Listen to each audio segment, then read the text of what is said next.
Jasmine Bell. Nice to meet you, Nice to meet you Jasmine. too. I see. Yeah, we have some other people, we have to adjust the schedules, people are still on their way, and people Mallory on the bus until freedom, they're on the way to the bus in, Yeah. so, I don't know how close they are, but we're just gonna get started as soon as they live. Okay. All right. Well, I might. They told me I might change the sweater. 'Cause I'm gonna blend in on this. You can change your sweater, you have time, you have time, all right. even though I like the orange. You I want a like the stand-up orange shirt? too. I like the You orange. want a stand-up shirt? Let me see. I mean, I thought you were saying like visually. You saying I was gonna blend. I'm gonna blend. Uh, yeah. Actually, since you got the mic and all that, you might as well just leave it. Yeah. You sure?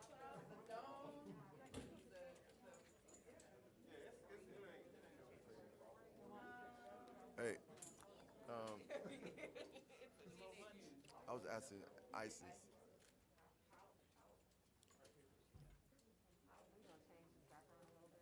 Oh, that's a good idea, to get something behind you. Yeah, that's clever. That's clever. That made a big difference. Yeah, I was gonna say, can that one open up? You said your name. Jasmine Bell. Jasmine. Jasmine. Jasmine. Jasmine. Move this over. I was asking.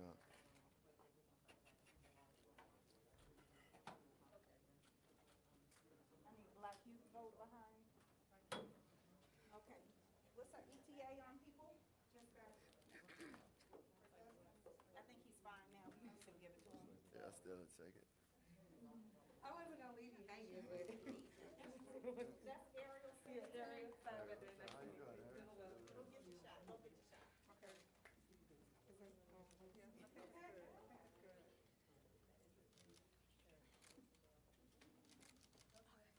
Got it. Yes, sir. Thank you.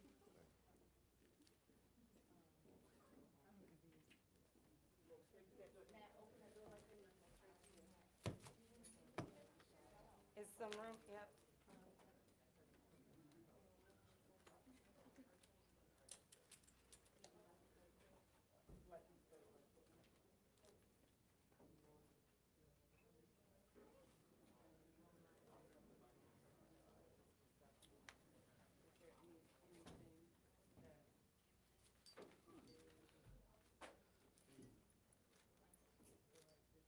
It's got 1 minute. He'll be here in 1 minute, somebody go. 1 minute to 10:30. Is Tamika here? Yeah, Tamika's here. She's here though. She's here? Okay, bring them all in. Thank you.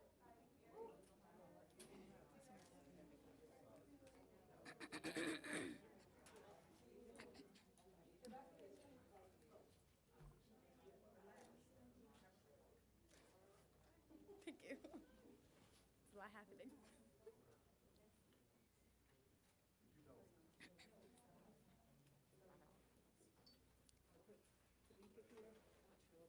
Okay, great. Thank you.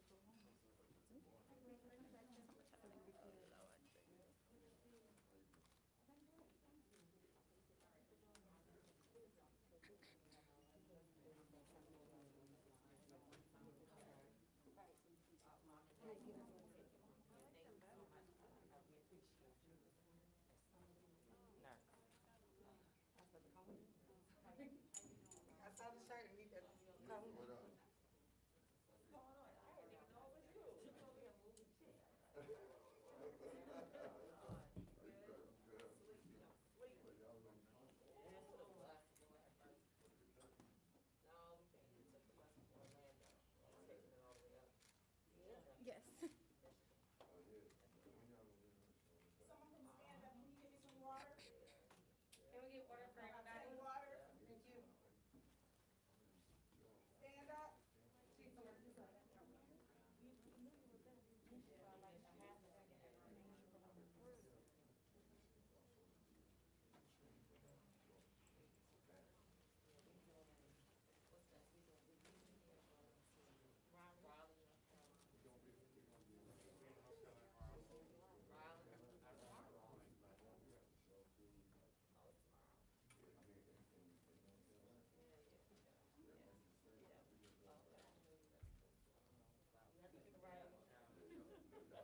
Thank you.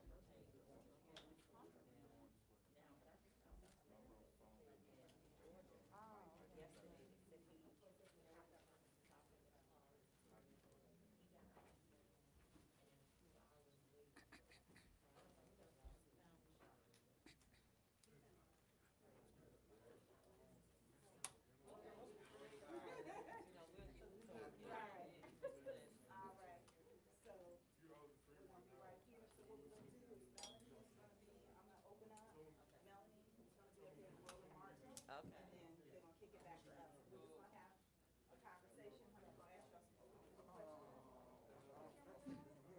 Quick, fast, and Yeah. everybody good?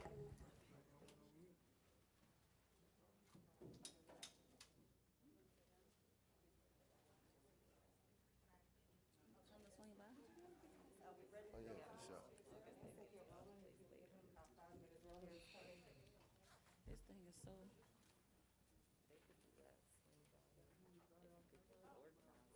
Where is he going? He's going to the. You're going to the next thing Yes. too, right? Yeah, we going, The Impact Church, right? yeah, where we going next, Tamara? Where we going next? Across the street, I yeah. think they're going to. That's the same thing. We'd love to take a picture of us and our. Oh, yeah, I'm our with that. event. Yeah.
afternoon, everyone. Good morning. Peace. Good Morning. afternoon. Good morning. Morning. So welcome to the Stand Up Movement Center. Woo! Yes. We are officially 7 days away. Can Yeah. you believe it? Yes, I can. You can believe it? Yes, I can. And thank God. Okay. Yeah. So we're going to have this roundtable discussion. We just heard from Melanie Campbell and Roland Martin, Yeah. and we're just going to get right into it. So the man of the hour is Common. Woo! Thanks. So Common, tell us why you're here and why we should vote.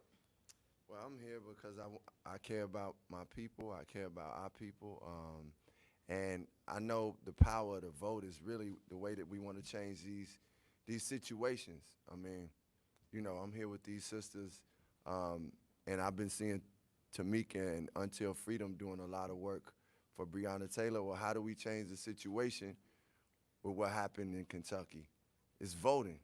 How do we change the situation for black men and women being sentenced to long prison sentences for marijuana and different things that we know is not justified? It's voting.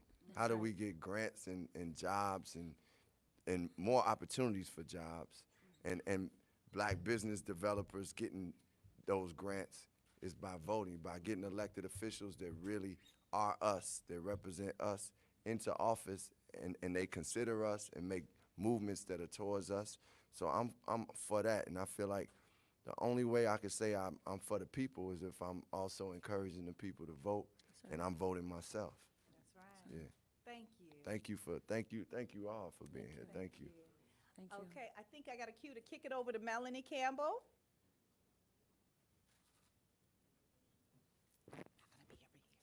So we're not hiding.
President French.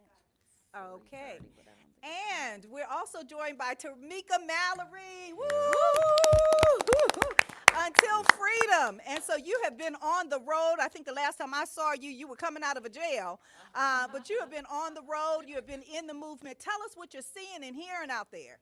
So we have actually been on the road since May, when we were in New York specifically locked up because of and when I say locked up, I don't mean in the jail. I mean locked in with the pandemic. You know, New York really was hit hard. But we made a decision when we heard about Breonna Taylor. Attorney Benjamin Crump called us and said that he needed some help bringing attention to Breonna and her family and to keep her name alive because she had been killed in March. And at that point, no one was really talking about her situation and the tragedy that occurred. And so we decided to go to Kentucky. And since then, since May, we've been living in Kentucky, taking up temporary residency. We've been supporting her family, going back and forth, holding rallies, which Common has attended. And we decided that, you know, as we were leaving Kentucky to go back home, we have really set a foundation there. We have Until Freedom folks who are in town and continuing to work on the Breonna Taylor case. It was time for us to go home. And then we said, well, we're going to take one more trip around the country with Woke Vote, our partner, DeWanna Thompson and her team, just to get some folks who are considered to be low propensity voters out. We know that all our people should have a voice and should be at the table. And the message that we've been sharing is that protest without going to the polls is not finishing the job. You're leaving a piece of the work undone. That our protest on the ground, we are protesters. You know, we do that with our eyes closed. But at the same time, we have to be as strategic and as focused at going to the polls and ensuring that the policy changes that we want to see, as Common was speaking about, are directly connected to the work that has been put in on the ground. When I think about Breonna Taylor's situation and what she's going through right now, and actually Breonna's mom, Tamika Palmer, has been traveling with us this week, helping to knock on doors in communities across the country. And as we are, you know, thinking about where we go from here, knowing that the Attorney General had the opportunity to present charges on behalf of Breonna to a grand jury, in which I saw today that the two grand jurors, even though anonymously, did an interview with Gayle King where they said that they could tell that that there was negligence and that there was criminal activity basically that took place, but yet there were no charges presented on behalf of Breonna Taylor. Instead, the Attorney General, he presented charges that protected the walls and people in other apartments, and not the young woman who was murdered in her home, who was completely innocent. And I think for us, what we have found and what has helped us to move people who have not necessarily felt like they want to vote in this election, and they have every right to feel that trauma and just the pain of constantly going through a process where they do not feel they're being represented and respected. But what we have said to them is that the very Attorney General, who has, in my judgment, also acted criminally by, you know, not protecting Breonna Taylor. He's an elected official. Right. So elections have consequences. That's right. And a lot of those same people who are out there protesting in Kentucky every day didn't even know who he was. They did not vote for him. They didn't know that the Attorney General was such an important position that they have to show up in these local elections. So, you know, as I close, the one thing I've been saying is that if you protest the presidential piece by not showing up at the polls, what you do is really cut your own nose off to spite your face, right? Because what about all the other down ballot elections that affect your community? So when I voted before I left New York, I voted for 3 judges. I voted for an assembly person and a state senator. Those individuals control how I live every day in my local community, and so we don't have the right to stay home. We must be involved in the process, and that's the message that we've been carrying around the country. Great, amen. Thank you so much. We're going to kick it back over to Melanie Campbell right quick from Black Women's Roundtable and National Coalition of Civic Participants. Okay. Thank you. I'm going to be very brief because I had done all of my shouting out and didn't realize I was on mute. So Deborah, thank you so very much, you and Ariel and the whole Georgia Stand Up team for all the work that you do. It was good to see my alma mater and all of my sheroes and heroes that are there with you all. We know we have 7 days out, and we can't let off the gas. We know justice is on the ballot. I want to thank my sister Tamika and Latasha and Joanna and of course our special guest Common I saw you were in my home state of Florida with my brother Desmond Meade and our Florida coalition down there. But we got to push it, y'all. This thing is for keeps. We know folks are doing everything they can to stop us. I just see Georgia. You're gonna take it to the finish line. Working, doing all the work that you're doing, and we just got to get it done. It's on our watch, as Susan Taylor would always tell us. It's on us. What are we going to allow to happen on our watch? And I know we're not gonna have it. It's too much at stake. Our children's future is at stake, and we're not just trying to survive. We want to also thrive in our communities. We built this country. We know the injustices that are continues to take place. Seeing what's going on up there in Philadelphia, and what Tamika and them are continuing to do in Kentucky and so many other places. And I know I'm preaching to the choir. All those folks who are tuning in to this very powerful conversation about owning our power, owning that vote. Make sure that you are ready. Make sure that you wear a mask. Make sure that you take a folding chair. Do whatever you have to do to stand strong and unapologetic that we're going to do what we need to do. And the vote is just November 3rd is just the beginning of bringing into straight structural racism and all the other things that we know that are going wrong in our community. I want to thank my brother Roland Martin for always partnering and standing in the gap. And let's just get this thing done. And thank you so very much for all you're doing, and love everybody. I got my Power to Sister Vote shirt on because we know what time it is. Black women, we're going to do what we need to do. And brothers, we need you to just do your thing too, and together we can win. Thank you. Voting precincts. Our aim is to ensure the safety of 20 all. seconds. Hurry up. No Helen. one-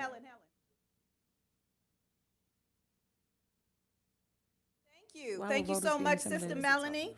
I'm going to turn it over to Dewana Thompson. And you have been on the road. Yes, Woke vote. yes. What you doing? What are they talking about in the field? Well, what they're talking about is how critical this election is to their everyday lives and how we're going to change material conditions. I think that, the thought process is that our communities are not engaged, but we've been under-engaged, and our communities have been systematically under-resourced when it comes to our political power. So that is, in fact, voter suppression. When you have communities that, have radio ads running from January until now, when you have communities that had still people, even with COVID, knocking on doors, but you didn't see that show up, particularly in Black communities the same way. We knew, partnering with Until Freedom and others, that we had to fill the gap. So we have still been in our communities. We've been in the places where, quote unquote, low propensity voters, which are really lower voters who have not been engaged appropriately. We've been in those places where nobody wants to knock those doors. Yesterday, we were in a housing project in Birmingham, Alabama, one of the toughest housing projects in the city. And when we came to the doors, people came out excited to see us, wanting to know why we were there. We had Breonna Taylor's mother with us, and she was able to say, listen, this is why it's critical to connect the dots. It's not enough to just say vote anymore, particularly for people who have been hit by COVID, who are still suffering from losing their jobs because of COVID, who are still trying to figure out, I've got 3 kids in an education system where I have to have 3 computers and we don't have one. And so we're talking about people who are dealing with issues, but when we're coming to that door, we're connecting those issues to the power of the vote, and they're excited to see it. We also had a rally yesterday, an early vote rally in the city of Birmingham. We were able to turn out and vote 1,200 individuals in one day at that rally. So we're super excited. Our people they understand what this means for our communities. They know that righteous leadership is necessary, and they know that they have a part in that. But they also know this, that no matter who gets in office on November 3rd, all we got is ourselves, and we have got to organize our power. And this is how we bring some people into the power. The elections are how we bring people into the power, but what we do after that, what we do once we organize our power, is we actually take that after November 3rd, and we say, we elected you, or you vote for us. Here's what we need to happen. And we're explaining that concept at every single door, at every single stop. We're going to continue to do that through November 3rd and beyond. Yeah. So what's your website? Woke Vote. Yes, wokevote.us. So you can go right now and you can learn everything about your polling location, how many days left you have to for absentee voting, early voting information. You can all these polling locations that have changed. It's critical that we know what all the rules are for right now. So you can go to wokevote.us and get all of that information. All right, okay. So we're gonna switch it on over to President French, George Yes. T. French. Clark College or Clark Atlanta University is my alma mater, as well as Melanie Campbell. Yes, And so we're yes. concerned about HBCUs and what's happening, and particularly because of COVID-19, student loans, and, you know, just the whole impact on black folks going to college. So how is Clark Atlanta University going to pivot in this moment? So, excellent question, and thank you to the organizers of this event. Certainly, wokevote.us. We will be there. Our 4,000 students of Clark Atlanta University, we will be there. We have been there. counting and on will you. continue to do so. Trust me. So, actually, this is an historic moment for the HBCU community, as it is for the entire African American community. You have the confluence here of a COVID crisis with social unrest. We have to be in the streets peacefully protesting, but we have to figure out how to do it as socially distanced.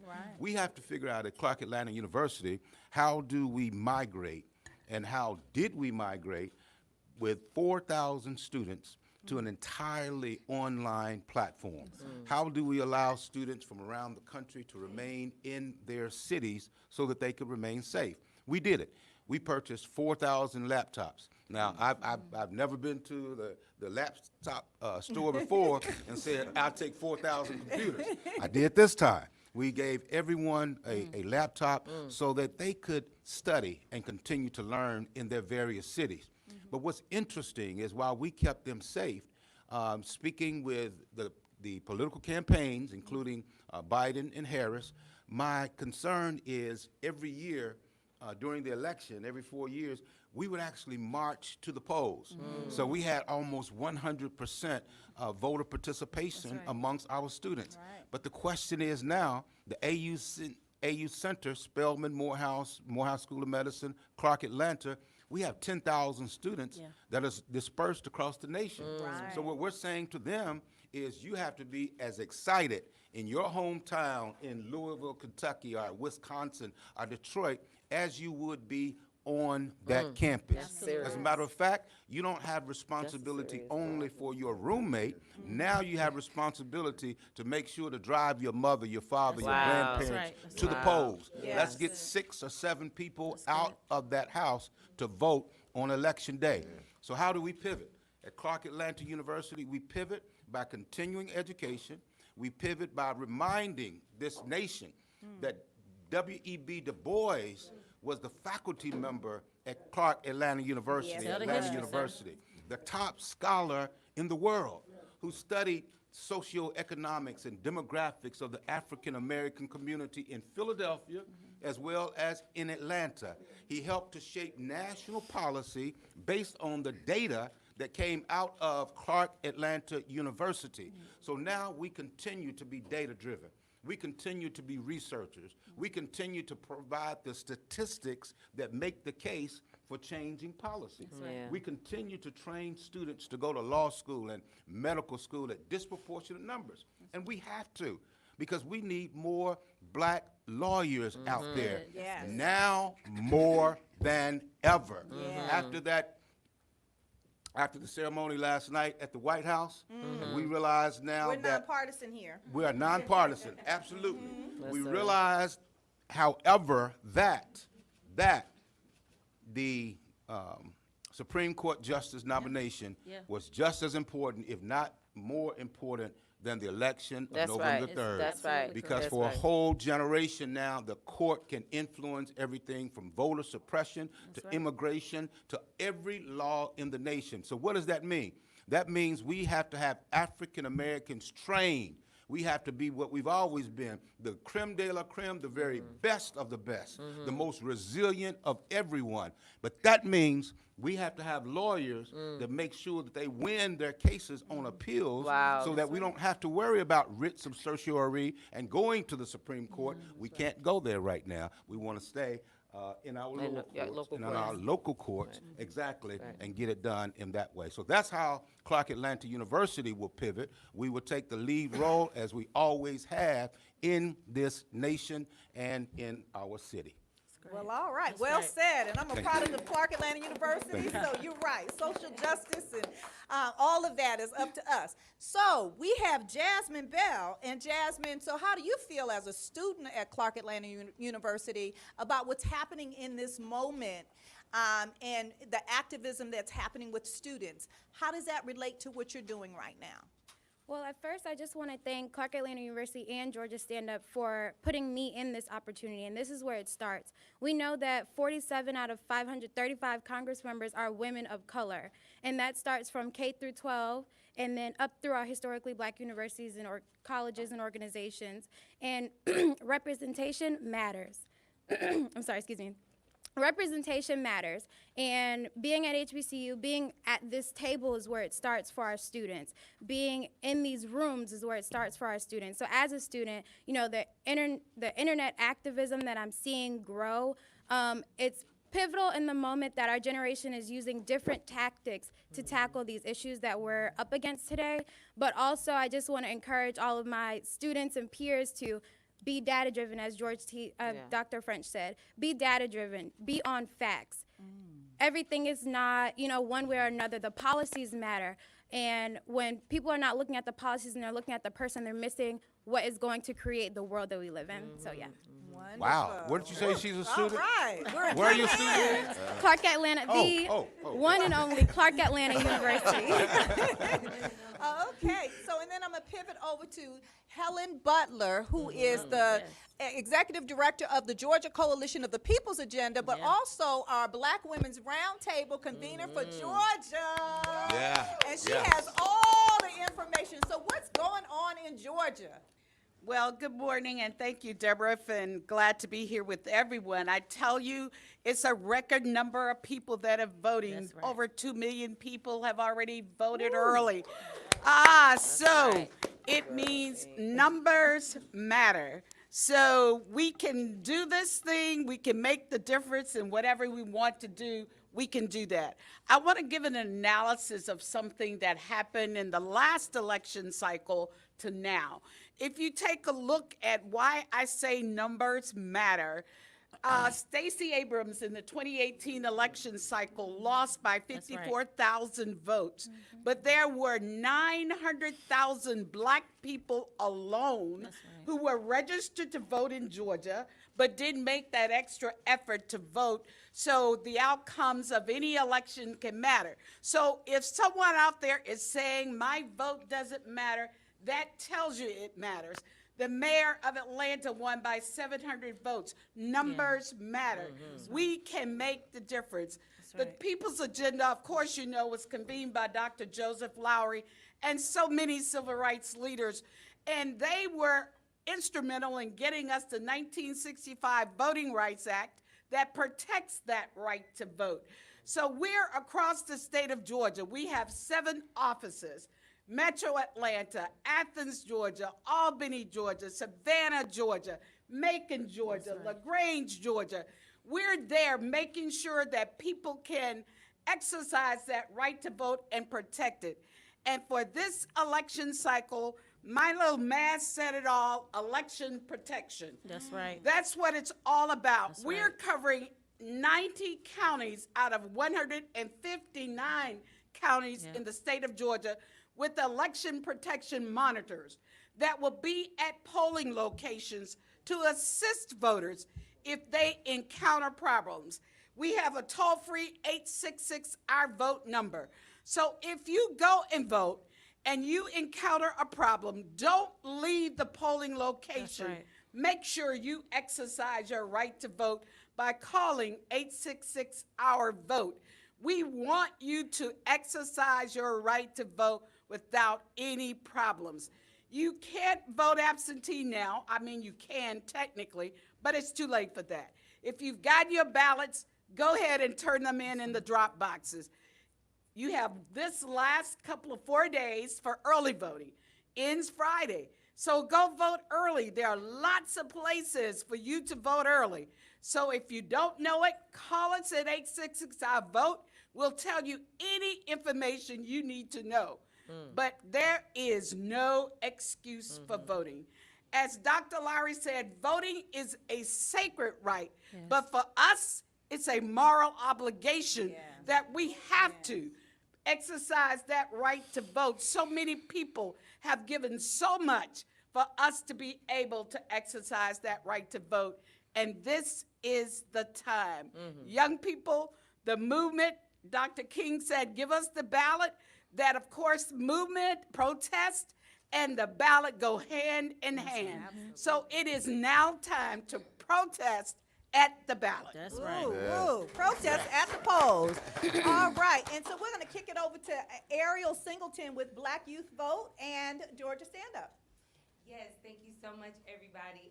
Just like Ms. Helen said, you know, our time is now when it comes to voting, especially when we're coming to Black youth. You know, this year is pivotal, very, very pivotal. It marks 100, as a Black woman, it marks 100 years that women have had the opportunity to vote. But then it's 55 years for the Voting Rights Act. And those things right now, we're seeing those things still unfold here in 2020. So like many people will say, if our vote wasn't important, they wouldn't try to stop us. And as we know, in Georgia, we deal a lot with voter suppression. We deal a lot with things. So we have a vote plan that you have to do. You still have the rest of the day to include today in your vote plan. You have today, tomorrow, Thursday, Friday, and including on Tuesday. Don't wait till the last minute and don't let your opportunity miss you.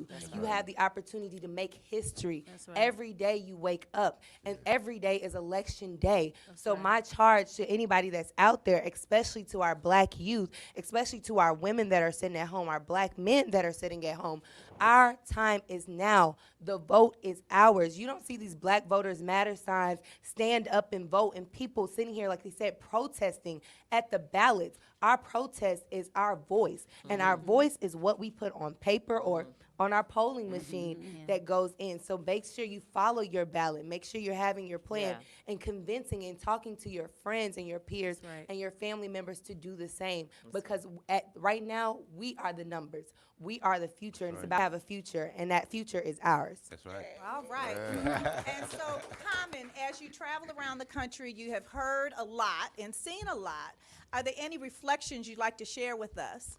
Well, I mean, yeah, I just, you know, I've gotten to talk to dudes on the block, some brothers on the block that just felt like, man, they just felt like I could feel they hurt. They ain't feel included as part of the American story, the politics. They, even if they felt like whether it was Obama or whomever, they didn't feel like it really mattered. Their situation didn't change. And I think, you know, I did my best to listen to them and try to understand them, and because I was in that position, you know, of feeling like, man, this American thing ain't me. Like, but I changed. I evolved and understood that, you know, it's great to see Tamika here, because I used to think, man, if I'm doing community work, I ain't got nothing to do with politics. Right? But then I realized that politics is affecting me no matter what, and it's affecting my community. And what I tried to do was connect with those brothers and say, hey, man, they was like, man, how we gonna stop these murders on the block? I was sitting there with two candidates that were running for mayor, one running for House of Representatives. I said, these the people that you hold accountable. You vote, listen to what they talking about. If they are gonna be about stopping the violence by creating jobs and doing things that's aligned with your interests, man, you can change that with your vote too. Like, and I just really, you know, I've been also meeting people that's been inspiring me, because I'm seeing people out voting from all, you know, ages, like you say, from our elders to our young people, and hearing young people. So it's been inspiring. I've been really, more than anything, wanting to celebrate our vote and and remind us of how empowering it is and the joy of it. And you know, and that's what I've been on. But I'm gonna kick this rhyme real quick too. All right, let's do it. I said, they say racism, man, it don't stop. They talk sexism, yeah, it don't stop. Americanism, yeah, it don't stop. You gotta get that wisdom and get your Glock before they hit your block with the National Guard. Yeah, you protected by a compassionate God. We hunting for jobs, being hunted by squads. It's a small world. We want it at large. America's most neglected and arrested. That's why your vaccine, I gotta second guess it. We don't know what you shooting in black kings and black queens. Plus, your health record ain't really that clean. We don't forget like Nat King, what happened in Tuskegee. We getting over high blood pressure and diabetes. Like trees, we fall in the wilderness of America. Is it you don't hear us or don't care for us? Once upon a time, there was a black man. They loved him when he shot ball. They loved him when he ran. They loved him when he rapped and loved him when he danced, but really didn't love when he was out with his fam. Couldn't love him in the hood or selling CDs, and didn't love her when she was in the house sleep. I'm wondering if it's love, if it's really love at all, because in that type of love, we fall. Amen. Thank you. I just got to share my art, man. I'm an MC. Thank you for sharing your Amazing. heart. Amazing. And sending it so, to you. Yes, that's what I'm, yes, it's thank you. on the- yeah. As we close out this panel, I want to give everyone just one more second just to say, you know, what is the message for the folks? We got 4 more days here in Georgia. You have people all over the country that are lining up. They're going to stand in lines. We're doing voter care kits. We have NACA. They're doing rides to the polls. We're going to go over to the press conference in a few minutes. But just as we close out this panel for the roundtable, just want to ask, go from this way. Just give us one little word of wisdom. We'll start with Ariel. My word of wisdom is that own your vote, own your power, own your voice, own your mind. Do not let anybody deter you from doing what you know is right. So that's my wisdom. All right, Dr. Thank you. French. Very simple. Let's get out and vote. Here's the caveat. If you missed the deadline to register and you aren't registered to vote, you still may have an automobile. Get 6 people in your family, pick them up, and drive them to the polls. That's Right. right. All I'd just like to say, Maya Angelou said, I come as one, but I stand as 10,000. Let's come as one to the polls and let's stand as thousands together. Yes. You know, I would say that first of all, don't believe the hype. People are online, as you said. They're out there. Folks are voting. Black men are voting. The tricks that are being used to try to turn black men and women against one another in this moment. Yes. Don't believe it. Don't focus on it. Do what has to be done. And I think the word, not so much wisdom, but encouragement would be that after the election is when we have to do the real work. That no matter who is elected, we have a responsibility to stay as engaged as we have been throughout this administration, no matter who takes over the White House. And I think that if we can commit to that, and when I say that, I mean to those of us who are black people who are looked upon as being the bougie blacks, right? Like we got it together. We live in good zip codes. We've moved out of the community, and yet we're telling our people to vote, vote, vote. And they don't see or feel how it will actually benefit them. But I think if we commit to them that we will stay in these streets and stay on the ground, no matter who's elected, that will make them feel a little bit more comfortable about showing up at the polls. All right. Thank you. Man, I just say, man, God worked through us in different ways, and I think the Creator is working through us right now to say, show up at that poll, show that you care about your community, show that you care about that you're gonna do my work in different places. People say, the church and politics ain't supposed to mix, but this is about God. It ain't just really just about the church. I'm saying, like, I feel as a people, our higher vibration is to operate on God levels, and I think as men and women, we have that in us to do it. As young men and women, we have that in us to do it, and I believe that's what we should be doing. And let's go do it, man. Like, let's go out and act. This is an act of love when we going out to vote. It's an act of joy. So I just want to encourage everybody. And if you, man, wokevote.com is important because sometimes you feel like intimidated because you don't know who to vote and you don't know the information. But I think that's so important what y'all doing when you broke that down. I looked at Mike Ladd and was like, we need to be guiding people to that because, you know, even for me, when I go vote, I'm like, I try to get as educated as I can on everybody, but I don't know every judge. That's I right. don't. And That's right. so, That's I mean, we got to have resources like what you all are doing. So I'm just encouraging people, even if it's your first time voting, you doubt it, man, just take that time and go do it. You're going to feel the power that you have in it. So. Ooh, wow, power. I just want to say that voting is our right, not our privilege. And so with that, we need to insulate ourselves with each other and keep building up our leaders, the young ones, the old ones, because as stated earlier, this is about continuous progression, not about November 3rd. That's right. That's right. Continuous progression. And Helen, as we prepare voter care kits, as we're taking people to the polls, I know you're all over Georgia. What is the thing that you need us to know? I need you to know your rights. Know what your rights are when you go vote. Know the system. Take a sample ballot with you. Know who you're voting for. We have Know Your Candidates cards, so you can get to see what they look like. We're nonpartisan, but we can educate you. That's right. Know your rights. You have the right to receive assistance, right? That's right. If you have language deficiencies or don't speak English well, we have those people available to help you. Know your rights. But you've got to exercise that right because, as Ariel said, it's power. You give up your power when you don't vote. That's right. Please, V-O-T-E. Simple. And Common, as I see your shirt, I like that shirt, by the way. On one arm it says stand up, and on the other arm it says mask up. So I just want to say thank you. We are going to transition out of this conversation into what we're doing next door, which is the rally. So on behalf of Georgia Stand Up and the Black Women's Roundtable, thank you so much, Melanie Campbell and Roland Martin. Yes. We Thank you. appreciate you. We support you. God bless. Thank you. All right. Thank you. you. Thank you. Awesome. Yeah. All right, we're going to do a group picture right quick, and then everyone else start going over to the rally. Okay. To me.